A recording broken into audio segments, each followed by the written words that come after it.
had so many people get up for me. So that was quite remarkable and quite overwhelming.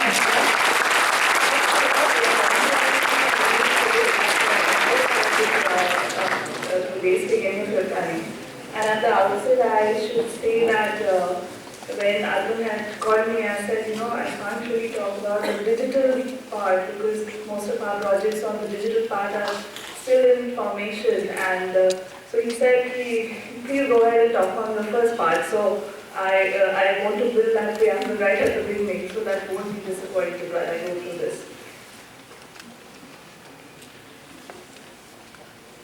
I'll just begin by introducing IDFC a little. I'm not sure how many of you have heard of IDFC. So IDFC stood for Infrastructure Development Finance Company Limited. Till very recently, we changed the name to IDFC Limited. And we have a long track record for having built the nation literally. If you look at the slide, we have funded almost 1/5 of the national highways, and we have actually developed a framework for which under which the national highways are bid out for PPP projects.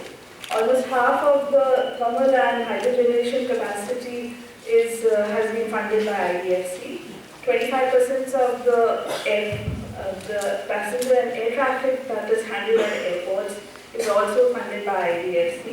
Telecom towers was one of even when we were being formed, it has also coincided with the telecom revolution in India. So IDFC has funded almost 50% of the telecom towers and also has the largest portfolio for renewable and clean tech space.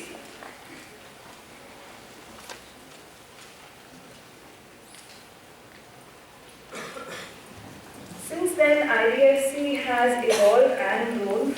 We started out in 1997 by the government of India had set us up with the mandate of driving private capital into infrastructure, and the government of India remained the largest shareholder for a very long time till we went public in 2005.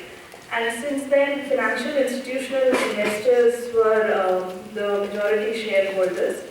Till last year, when we applied for a banking license and were granted one, as Mr. Tripathi has already mentioned, along with Bandhan, IDFC would be the newest entrance in the banking space, and we were mandated to bring down our investors, the foreign investors, down to less than 50%. So IDFC is now complied with all the regulatory requirements, and just last week we have been given the go-ahead to start the banking operations on 1st October. And unfortunately, a lot of what Mr. Tripathi is talking about is was also,